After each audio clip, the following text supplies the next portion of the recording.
Good day everyone, Brad here with a new mock alternate build. I've got a Batmobile again, this time from the 76304 Batman Forever. I made the 1989 Batmobile. Now for those who have been following me for a while, you may recall that I kind of started out doing Batmobile alt builds. Well, there wasn't really any sets that I wanted to make them with recently until I saw this. I actually thought this was a really cool looking set and I like the scale. Most people are complaining about the scale. I think it's really great. And I want to plan on making a fleet of Batmobiles from this set, so there will be some others that I want to make in the future. So here we are with the 89 Batmobile.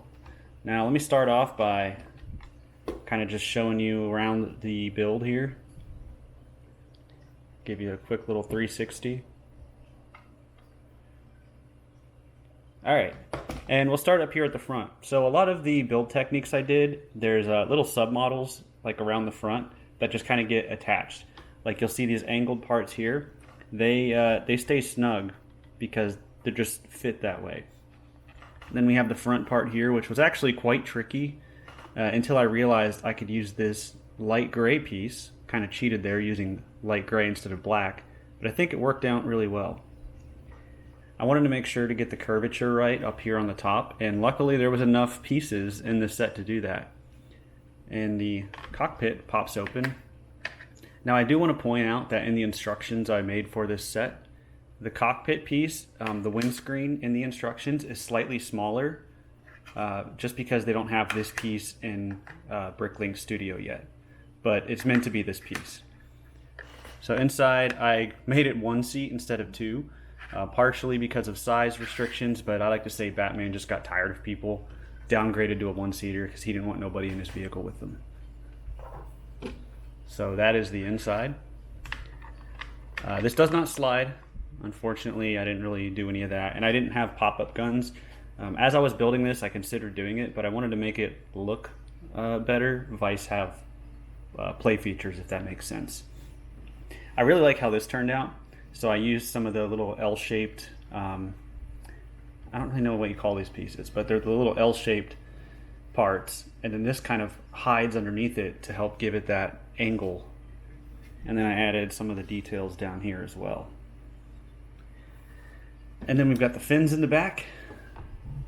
They're a little bit lower than the actual 89 Batmobile, but I had to work with what I got here. I still think it looks really good. And then in the back, this whole part is angled here, but it doesn't bend or move. It's fixes just right on there. So when you put that part on, you want to hear that click. And then in the back, just some details here.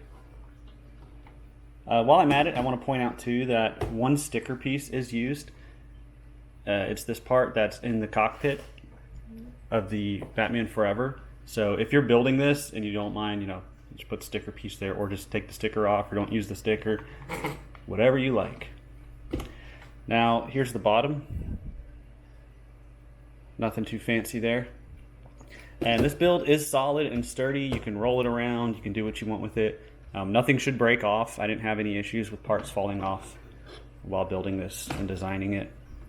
And one thing I really like too, I want to point out, is how low it is. It's very low. I wanted to get the profile right, make it look nice and mean.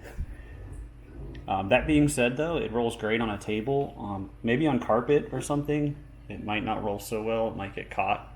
It's a thick carpet, so just be mindful of that. And yeah, that is the 89 Batmobile. I'm still doing Star Wars ships, I'm still doing MIDI scale ships in general. I have a whole list of stuff I'm making, but I do want to do a little side quest here and make some Batmobiles from this set. So which ones do you really want to see in the future? I'm deciding on which ones I can do next. Honestly, I was a little surprised I could make this from that because this has a lot of gapped and open spots, so I didn't know if I'd be able to really make this Batmobile because there's not really gapped or open spots. It's all kind of covered. I'll have instructions available in the description down below to build this. It's got my Rebrickable page where I have this and all the other mocks I've made over the years. So what do you want to see in the future? I'll take a look at it and see if I can do it. That is going to do it. Thank you all for watching, and I'll see you all next time.